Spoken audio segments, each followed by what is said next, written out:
Hello students, चलो अपने सवाल नंबर आज 14 पे अकाउंट में जाएंगे।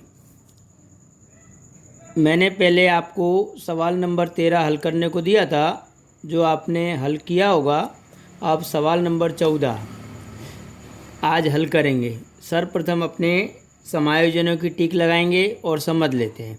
धर्म और कर्म एक साझेदारी पेढ़ी के पूंजी के प्रमाण में लाभानी बांटने वाले साझेदार है। पूंजी के प्रमाण में तो देखो बच्चों, यहाँ पूंजी 1,40,000 और 1,20,000 दी है, तो ये प्रमाण में अपने पूंजी को लाभ को बांटेंगे पूंजी के प्रमाण में। निम्नलिखित माहिती पर से वार्षिक हिसाब तैयार करो। अब यहाँ सबसे पहले अपने समायोजन दिए, समायोजनों पर टिक करेंगे। अंतिम स्टॉक 21,000 है और स्टेशनरी का स्टॉक 2,000 शामिल है। तो देखो यहाँ स्टेशनरी खर्च जो दिया है उस पर टिक लगा लो और अंतिम स्टॉक को तो अलग से बता देंगे। यंत्र पर घिसाई का दर बढ़ाकर 10% करना है, तो यंत्र पर टिक करो और यंत्र पर घिसाई दी है उसको भी टिक कर लो। 1,000 का उधार विक्रय भूल से खरीद वापसी भाई में लिख दिया, तो बिक्री पे टिक करो। बिक्री से देनदारों पे टिक करो, देनदार यानी लेना पे। उसी प्रकार खरीदी पे टिक करो और उसी प्रकार देना पे टिक करो। 4 टिक लगानी है, 2 समायोजन है। विज्ञापन खर्च का 1/4 भाग आगे के वर्ष में ले जाना है, तो विज्ञापन खर्च पे यहाँ टिक कर लो। अब टिक क्या हो गई बेटा देखो, अब अपने समायोजन से पहले सकल तलपट की एक एक करके असर दर्शा देते हैं। यहाँ आपने सर्वप्रथम आहरण दिया है, आहरण को अपने चालू खाते में बताएंगे। तारीख दी नहीं है तो डैश कर देते हैं और ऊपर एक लाइन छोड़ दो। आहरण धर्म का है 7500 और कर्म का 5,000, तो यहाँ धर्म और कर्म का आहरण। उसी प्रकार प्रारंभिक स्टॉक अपने व्यापार खाते में लिखेंगे। प्रारंभिक स्टॉक जो दिया है 15,000, तो 15,000 रुपये प्रारंभिक स्टॉक बता दो। उसके बाद खरीदी व्यापार खाते में लिखो। खरीदी 80,000 रुपये अंदर रखो। उसके बाद माल वापसी जमा। अब देखो, माल वापसी जमा यानी बिक्री वापसी, तो बिक्री लिखो यहाँ और उसमें से माल वापसी जमा को अपने घटाएंगे, वो 3,000 बाद में करते हैं अभी। उसके बाद लेना यानी देनदार, संपत्ति लेना हम लिखो। लेना 27,400 के। उसी प्रकार वेतन, लाभानी खाते की उधार बाजू, वेतन पे आंतरिक समायोजन है इसलिए अंदर रखो 13,200। यंत्र अपनी संपत्ति है, यंत्र को अंदर रखो 71,760। यंत्र पर घिसाई, देखो बच्चों, अब नीचे समायोजन में दिया था यंत्र पर घिसाई का दर बढ़ाना है, इसलिए पुरानी घिसाई को पहले इसमें प्लस कर दो। प्लस पुरानी घिसाई 6,240 जोड़ के 78,000 अंदर लिखो, फिर नई घिसाई गिनेंगे। मकान 80,000 का, तो मकान को बाहर निकाल दो, 80,000 का मकान। उसी प्रकार मजदूरी व्यापार खाते में लिखो। मजदूरी 1,600 रुपये। उसके बाद बीमा प्रीमियम लाभानी में लिखो। बीमा प्रीमियम बाहर निकाल दो, 1,800 रुपये। उसके बाद दिया बटा, उसी के नीचे लिख दो दिया बट्टा 3,200। उसके बाद लोन पर ब्याज। अब देखो यहाँ अपने धर्म की लोन है, तो लोन पर ब्याज भी यहाँ लिख दो और अंदर के कॉलम में रखो आंतरिक समायोजन है, लोन पर ब्याज। फर्नीचर अपनी संपत्ति है, तो संपत्ति लेना में फर्नीचर 87,000 रुपये का बाहर निकाल दो। स्टेशनरी खर्च लाभानी में लिखो। स्टेशनरी खर्च और उसकी रकम अंदर रखो 7,000 रुपये, समायोजन है इस पर। विज्ञापन खर्च उसको भी अंदर रखो। विज्ञापन खर्च 36,000 रुपये। नगद शेष को बाहर निकाल दो। नगद शेष 51,200। उसके बाद चालू खाता धर्म का दिया है उधार बाजू, तो उधार बाजू लिखो 17,000 तारीख 1/4/16 शेष आगे लाए, धर्म में डैश कर दो, कर्म में डैश करो, धर्म कर्म, धर्म की बाकी है। अब देखो जमा बाजू आ जाओ, पूंजी, पूंजी लिखो, पूंजी दायित्व बाजू, पूंजी खाता धर्म और कर्म 1,40,000, 1,20,000, 2,60,000। उसी प्रकार बिक्री, बिक्री 1,20,000 अंदर के कॉलम में लिखो। माल वापसी उधार, माल वापसी उधार तो खरीदी में से कम करेंगे, माल वापसी उधार को 2,000 घटा के अंदर ही लिखो 78,000। उसके बाद देना, देना यानी लेनदार, लेनदारों को भी अंदर रखो 79,000 के। अदत्त मजदूरी यानी चुकाना बाकी, इधर ही लिखो अदत्त मजदूरी 700। धर्म की लोन अंदर लिखो 30,000 रुपये। उसके बाद प्राप्त बट्टा, प्राप्त बट्टा 6600 रुपये बाहर निकाल दो। बैंक ओडी, बीओडी बाहर निकाल दो 2800।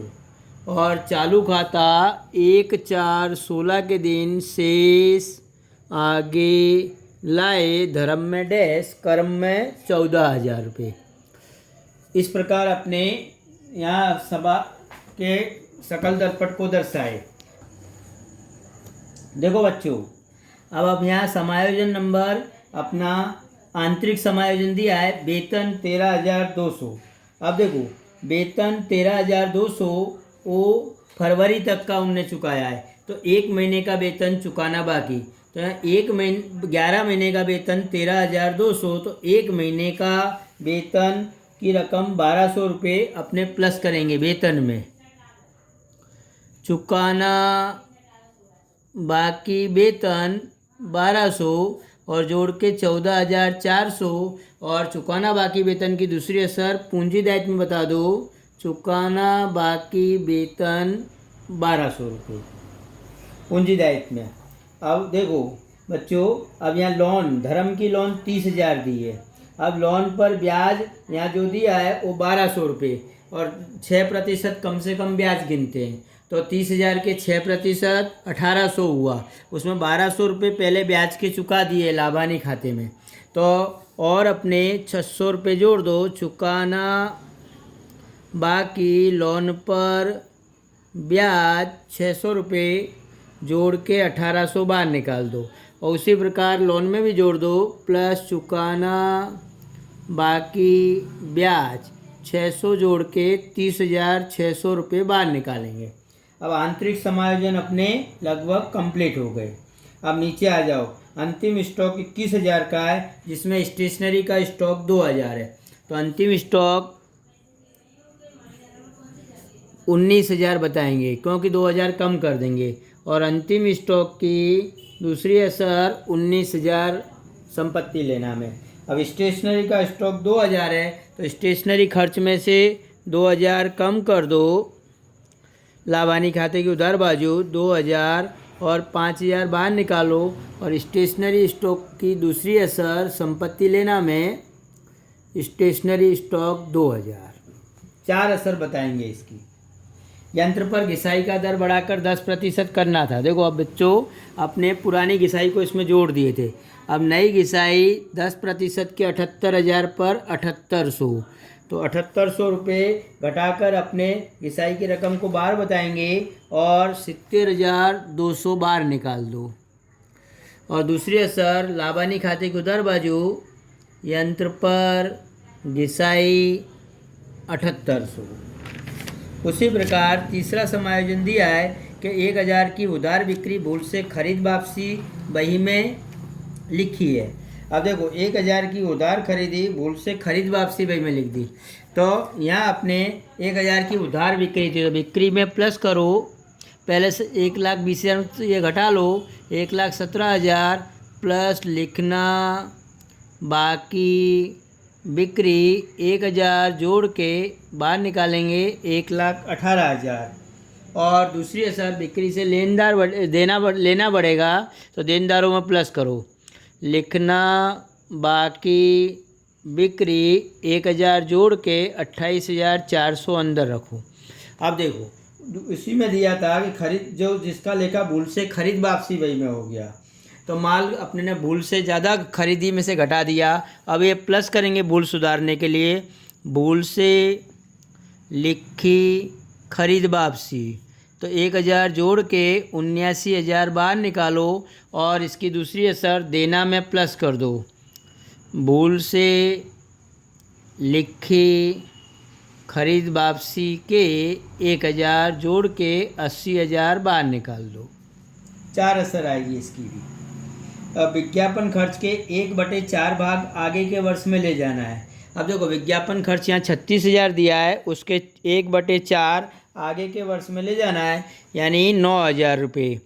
अग्रिम चुकाया विज्ञापन खर्च 9,000 घटा के 27,000। और दूसरी असर संपत्ति लेना में अग्रिम चुकाया विज्ञापन खर्च 9,000 बाहर निकाल दो। देखो बच्चों अब यहाँ सवाल पूरा हुआ, अब अपने टोटल करेंगे। देखो यहाँ व्यापार खाते का टोटल आता है 1,37,000। यहाँ भी लिखो 1,37,000, उसमें से 15,000, 79,000 और 1,600 घटाने पर अंतर की रकम आएगी 41,400 और वो आ गया अपना सकल लाभ। सकल लाभ इसको लाभानी खाते में ले आओ। सकल लाभ व्यापार खाता से लाए, ऐसा लिखने का यहाँ सकल लाभ 41,400। अब लाभानी खाते का टोटल करो तो 13,000 और 6600 रुपये। देखो लाभानी खाते का उधार बाजू का टोटल ज़्यादा आता है, यानी 61,000 होगा, तो यहाँ भी लिखो 61,000 और अंतर की रकम 13,000 शुद्ध हानि आई। शुद्ध हानि, इस हानि को अपने वितरण खाते में ले आएंगे, तो शुद्ध हानि लाभानी खाता से लाए 13,000। तो अब यहाँ कोई रकम है नहीं, तो 13,000 हानि, इधर भी लिखो 13,000, ऊपर भी लिखो 13,000। अब इसको बांट देंगे वितरण पात्र हानि। देखो बच्चों अब पूंजी के प्रमाण में बांटना है, तो पूंजी 1,40,000 और 1,20,000, यानी पूंजी को अपने बांटे तो 7:6 के प्रमाण में इस हानि को बांटने पर धर्म और कर्म को मिलेंगे 7,000 और कर्म को मिलेंगे 6,000। इस हानि को अपने चालू खाते में ले आएंगे। तारीख 31/3/17 वितरण पात्र हानि 7,000 6,000। देखो बच्चों अब अपने धर्म का टोटल करते हैं, तो धर्म का उधार बाजू का टोटल 31,500। जहाँ बाजू लिखेंगे 31,500, शेष आगे ले गए 31,500 और लास्ट तारीख डाल दो 31/3/17। अब इसकी जमा बाजू आया तो इधर उधार बाजू यानी संपत्ति लेना, हम बताओ इसको चालू खाता और नाम लिख दो धर्म 31,500। देखो बच्चों अब चालू खाते का इसका टोटल 14,000 कर्म का, उसी प्रकार 14,000 रुपये यहाँ भी लिखो 14,000 उधार बाजू और अंतर की रकम आई 3,000। 3,000 शेष आगे ले गए तारीख 31/3/17। अब इधर उधार आया तो इधर पूंजी दायित्व में बताओ चालू खाता कर्म का 3,000। अब अपने पक्की तलपट का दोनों बाजू का योग करते हैं, तो पक्की तलपट की दोनों बाजू का योग 3,78,300। यहाँ भी 3,78,300 से खाता क्लोज हो जाएगा, बंद हो जाएगा, मतलब पक्की तलपट। देखो बच्चों आज ये सवाल अपने ने हल किया। इस 14 नंबर का सवाल तुमको भी अपने चौपड़े में किताब खुली रखकर समायोजनों को गिनकर अच्छी राइटिंग में आपको हल करना है। यह आज का हमारा होमवर्क।